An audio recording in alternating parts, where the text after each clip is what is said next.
eu não tentaria isso. Afinal, eu sou um invencível.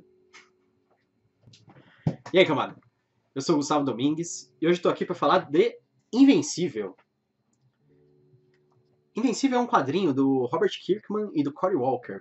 O Robert Kirkman, talvez você conheça ele por uma outra grande obra dos quadrinhos muito famosa dele, que é The Walking Dead, ou Os Mortos-Vivos, como foi traduzido aqui no Brasil, que foi adaptado para uma série de sucesso que é The Walking Dead. O Invencível, ele é uma história de super-heróis pelo Robert Kirkman. O Cory Walker, ele é o desenhista e arte finalista das histórias. Em geral, quem é o colorista das histórias também é um cara chamado Bill Crabtree, mas ele não aparece como um dos criadores. Provavelmente o Cory Walker criou o visual do Invencível, por isso que ele aparece como criador, como co-criador. E o Robert Kirkman é o criador. Ele é o roteirista e criador da história. Invencível, ele conta a história de um adolescente chamado Marcus Grayson. A parte interessante é o Marcus, ele tem superpoderes, mas não é que ele desenvolve naturalmente, ele se torna um dos primeiros super-heróis. O pai do Marcus já é o herói mais respeitado do planeta. Ele é um herói chamado Omni-Man. Ele se chama Nolan Grayson.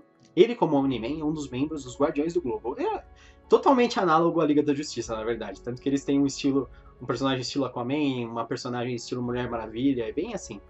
E ele seria meio que o Superman deles.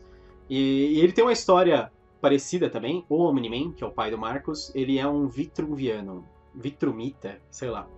E ele vem do planeta Vitrium, e eles são super poderosos, e eles se espalharam pelas galáxias, auxiliando os planetas, assim, eles fizeram uma força de desenvolvimento, então ele é como se fosse o guardião do nosso planeta, e aí ele encontrou uma mulher, se apaixonou por ela, e teve um filho meio humano, meio Vitrumita, que é o Marcos. E o Marcos, com a idade, ele começa a desenvolver os poderes dele. É bem interessante, é que nem um músculo. Quanto mais eles usam, mais poderoso fica. Então, ele tem um pacote bem padrão de poderes, mas não super exagerado como o Superman. Na verdade, ele voa, ele é super forte, super resistente, só isso. Não tem mais nada. Não tem laser nos olhos. Eu sei que não é laser, é visão de calor. Não tem super sentidos. É basicamente isso. E eles conseguem sobreviver no espaço. Invencível, ele foi lançado pela Image lá fora e aqui no Brasil pela HQM. A HQM lançou aquela versão compiladinha, esses que estão atrás de mim aqui, e esse também. É a versão compilada, vem acho que 6 revistas em cada edição dessa. Na verdade, eles lançaram só até o volume 4 e depois pararam de lançar. Eu acho que foi porque não vendeu tanto, como é o caso do Walking Dead, que eles lançaram, sei lá, até o 18. Mas, de qualquer maneira, a HQM, dia 24 de agosto de 2017, eles lançaram uma nota pública falando que a editora estava em crise, graças à crise do país, e que eles não estavam conseguindo superar, e eles tinham parado toda a atividade indefinidamente. Eles tinham perdido alguns contratos que eles já tinham, provavelmente direito e preferência de tradução e de lançamento aqui para o Brasil, talvez do Invencível, dos Mortos-Vivos, tantos outros que eles tinham. E infelizmente, talvez eles não lancem mais no Brasil, é o mais provável. Então agora a gente torce para que outra editora, ou que eles consigam voltar e relançar, não que outra editora pegue e relance, porque é uma história muito boa. Invencível, qual é o principal foco da história e por que ela é tão divertida? Porque ela parece ter bem padrãozinha. Um universo de super-heróis novos, estilo Marvel e estilo DC, mas totalmente novo. Um personagem que é filho de um super-herói e ele também se torna um super-herói. Na verdade, Invencível é uma das histórias de super-herói mais, sei lá, violentas e mais sombrias que você vai ler.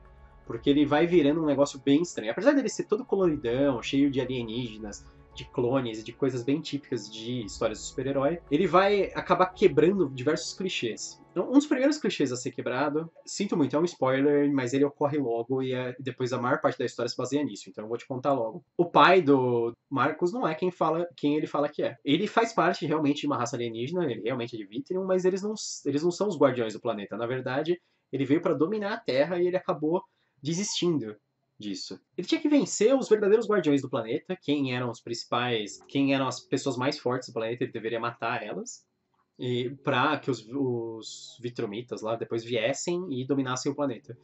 Mas não é o que ele faz, ele acaba casando com alguém e tendo o Marcos. Mas, eventualmente, quando entra em contato com ele, ele resolve completar a missão. Então, uma das histórias é ele matando a Liga da Justiça inteira. Então, os Guardiões do Globo, que são a Liga da Justiça desse mundo, eles estão totalmente exterminados pelo Omni-Man em um determinado momento. Este é o primeiro choque de realidade que o Marcos tem, tendo percebido que o pai dele não era quem ele dizia ser, e que ele matou a maior equipe de heróis do planeta. E aí, daí pra frente, é ladeira abaixo, porque o Marcos tem tanta história bizarra. Porque no começo ele entra pra um grupo de super-heróis adolescentes, assim, um negócio estilo Teen Titans ou X-Men, talvez. Vai ficando cada vez pior, as situações ficam cada vez mais estranhas. Tem histórias muita história de morte, histórias de traição, histórias de crueldade. Invencível acaba sendo nada do que você imagina. Ele é exagerado que nem aquelas coisas assim. Ele é exagerado que nem, sei lá, The Boys, por exemplo. Não, The Boys ele também é violento, tem tudo isso. Mas é bem exagerado, assim, num nível quase inacreditável. O Invincible, ele é num nível um pouco mais crível. Apesar dele ser tão carnavalesco quanto as histórias de super-heróis são, ele tem um ponto bastante crucial a respeito de, por exemplo, se você soca alguém com super força, o que realmente acontece com a pessoa? Você explode ela e coisas do tipo. Mas Invincible é uma história legal pra caramba, ela se desenvolve muito bem. O Marcos tem um tremendo crescimento ao longo da história, muito relativos a decepções também. Então, na verdade, você vai perceber que a maior parte dos personagens que passam por decepções e dores, etc., tem os desenvolvimentos mais interessantes. Então, Marcos, ele é o tipo de personagem que passa por muitos problemas, por muitas decepções, e por isso que ele se torna um adulto interessante. Um pouco disfuncional, como todo adulto é, mas ainda é interessante. Ele ainda é uma pessoa totalmente realizada. Eu gosto que o Robert Kirkman ele tem essa ideia de tentar humanizar bastante as histórias de quadrinhos em geral. Então, quando ele fez o The Walking Dead, ele fez aquela história. É um mundo pós-apocalíptico com zumbis? É. Mas ele se foca na história dos personagens, das pessoas. É a mesma coisa. O Invincible, ele tem gente voando e com super força e com superpoderes bizarros e indo para outros planetas e indo para outras dimensões e clones e todas essas coisas de quadrinho de super-herói? Tem, mas ao mesmo tempo ele se foca nos personagens, nos relacionamentos, no crescimento pessoal deles. Que é uma coisa que você vai perder um pouco em quadrinhos como Marvel ou DC, porque como eles são quadrinhos infinitos que não terminam nunca, você sempre vai perder o desenvolvimento pessoal dos personagens em certo ponto. Ele pode até desenvolver bem, mas aí depois ele vai ter um reboot, sei lá, ou de repente o Peter Parker não vai ser mais casado, de repente ele vai voltar a ser um adolescente, porque a Marvel prefere que ele seja adolescente, sabe? E vai ser sempre assim, ele vai estar naquele ciclo eterno, dia da marmota. E o Invencível não. O Invencível, ele continua a história até uma conclusão. Ele tem, se não me engano, mais de 100 volumes, mais de 100 quadrinhos. A história foi encerrada, ela foi totalmente terminou, e é muito legal, e vale a pena você ler, porque ela é uma história com começo, meio e fim, com um personagem com um arco de desenvolvimento completo, em que vale a pena você ver. E sem falar que coisas da Image são bem legais, coisas alternativas, outros universos de super-heróis, eu sou super fã, eu gosto pra caramba, já falei quando eu fiz a review de Wild Cards, eu gosto bastante dos novos universos de super-heróis, e Invencível é um novo universo, pensado do zero. Ele teve que recriar todos os personagens, todos os heróis, beleza que vários são baseados em heróis que já existem, mas mesmo assim, é sempre um negócio legal você redescobrir um novo universo de super-heróis. Essa foi a minha dica de hoje, Invencível. Se você gostou do vídeo, curte, se inscreve no canal. Eu sou o Gustavo Domingues e bem-vindo ao Canavial.